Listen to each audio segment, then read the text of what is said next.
My name is Jenna Carter, and I'm 31 years old. I used to believe family was the one thing you could never lose, no matter how badly life treated you.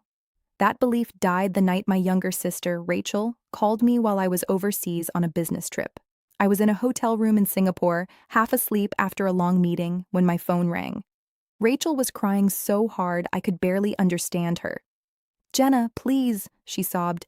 "Mom is in the hospital. It's serious. They need money right now." My heart stopped. "How much?" I asked. There was a pause. $40,000. I felt the room spin. That money was everything I had.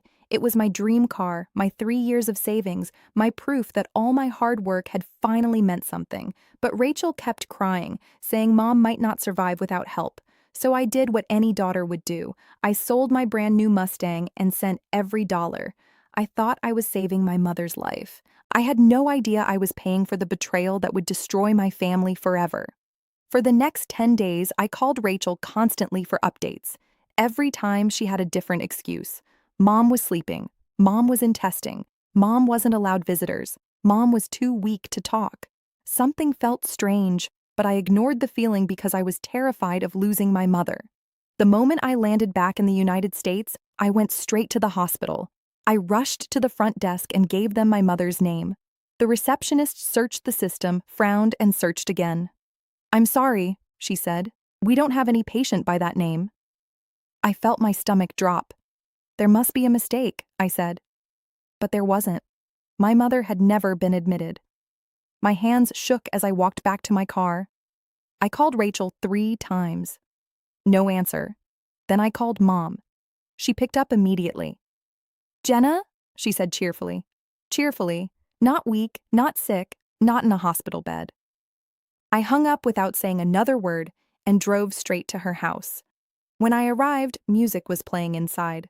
Through the window, I saw people laughing. For a second, I thought I had the wrong address. Then I walked in. Rachel was sitting on the couch with Mom. Both were smiling. Both looked perfectly healthy. "Where's my money?" I asked. The room went silent. Rachel exchanged a glance with Mom before shrugging. "We used it." My chest tightened.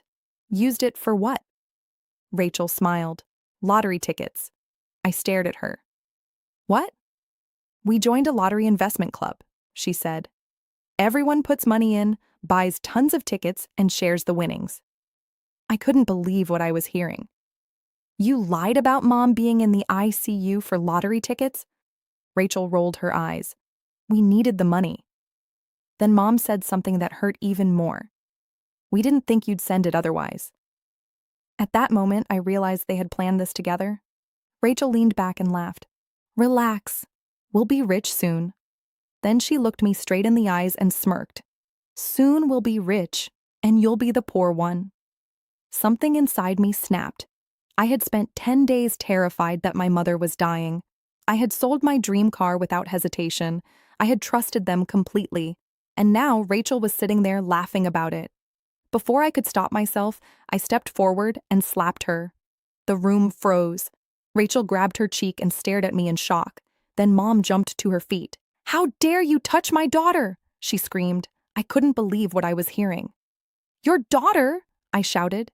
"She lied about you being in the ICU. She stole $40,000 from me." But Mom didn't care.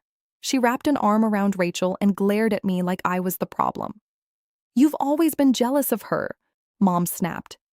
Jealous? I felt like I had been punched in the stomach. Rachel began crying dramatically, and Mom immediately comforted her. Then Mom pointed at the door. "Get out." I thought she was bluffing. She wasn't. A minute later, she was throwing my suitcase, clothes, and personal belongings onto the front lawn while several guests awkwardly watched. "Mom, seriously?" I asked. "Leave," she said coldly. "If you can't support this family, then you don't belong here." That was the moment everything became clear. To them, I wasn't family. I was an ATM. As I picked up my belongings, I decided to tell them something I had never planned to reveal. "For the last 3 years," I said, "I've been paying your property taxes." Mom's expression changed. I continued. "I've also been paying your insurance and utility bills whenever you fell behind." Rachel's smile disappeared. Neither of them had known. They had spent years believing Mom was somehow managing everything herself. "You're lying," Rachel said. I pulled out my phone and showed them several payment records. Neither said a word. For the first time all day, they looked nervous. I loaded my belongings into my car and looked at them one last time. "Don't worry," I said, "you won't need my money anymore." Then I drove away. That night, I checked into a small hotel and blocked both their numbers. The next morning, I woke up to dozens of missed calls and one breaking news alert. The Lottery Investment Club had disappeared overnight. I immediately opened the news article. The Lottery Club's office had been locked overnight. The website was gone.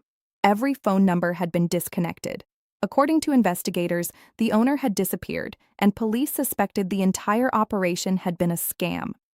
I wasn't surprised. Anyone promising easy millions was selling a dream, not a business. My phone kept vibrating. Even though I had blocked Mom and Rachel, they were now calling from different numbers. Finally, I answered. "Jenna," Mom cried. "Thank God." For the first time, she sounded truly terrified. "The money is gone," she sobbed. I stared out the hotel window. "I know." "No, you don't understand," Rachel said as she grabbed the phone. "It's all gone." Something in her voice made me pause. "What do you mean all?" There was a long silence. Then Rachel finally admitted the truth. After taking my $40,000, they had invested even more. Mom had emptied her savings account. Rachel had maxed out 2 credit cards.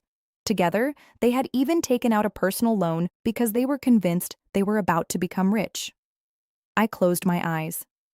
"How much?" Neither answered. "How much?" I repeated. "About $110,000. Mom whispered. I nearly dropped the phone. They hadn't just stolen from me, they had destroyed themselves. Suddenly, everything made sense. The confidence, the laughter, the arrogance. They genuinely believed they were days away from becoming millionaires. Now, reality had arrived. "Please help us," Rachel begged. "We don't know what to do." I almost laughed. Less than 48 hours earlier, they had thrown me out of the house. Now they wanted me to save them again. "Jenna," Mom said through tears, "please come home." Home. The word felt strange. That house had stopped feeling like home a long time ago. Still, against my better judgment, I agreed to meet them the next day. Not because I wanted to rescue them, because I wanted answers. And deep down, I wanted to hear whether they were actually sorry. The next afternoon, I walked into a small coffee shop and immediately spotted them sitting in the corner. They looked completely different. Rachel's eyes were swollen from crying. Mom looked exhausted. For the first time in years, neither of them looked confident. As I sat down, Rachel lowered her head and whispered 3 words I never thought I'd hear. "I'm sorry, Jenna." For a moment, I just stared at her.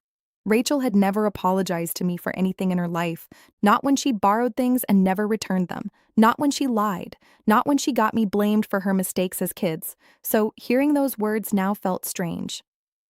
"Are you sorry?" I asked quietly. "Or are you sorry the money is gone?" Neither of them answered. That silence told me everything. Mom wiped her eyes with a napkin.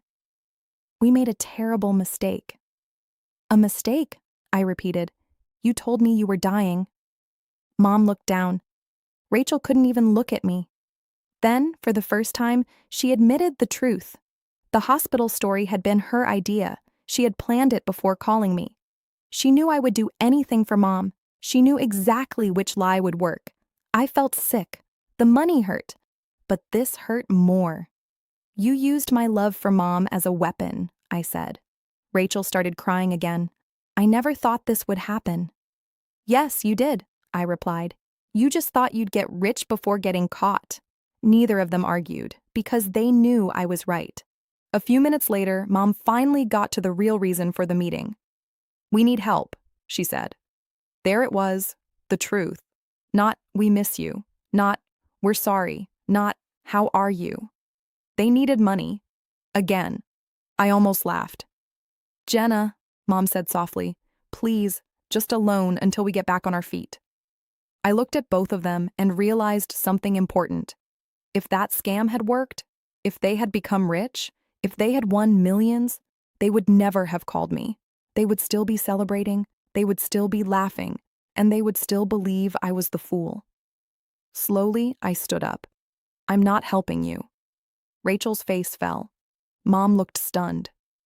You can't be serious, she whispered. I am. Jenna, we're family. I shook my head. Family doesn't lie about a dying mother. Nobody spoke. I picked up my purse. Then I looked at them one last time. You didn't lose me when the scammer disappeared, I said. You lost me the day you chose greed over family. And with that, I walked out of the coffee shop. I never looked back. 6 months later, my life looked very different. I received a promotion at work, moved into a new apartment, and eventually bought another dream car. It wasn't the same Mustang, but it represented something even more important, a fresh start.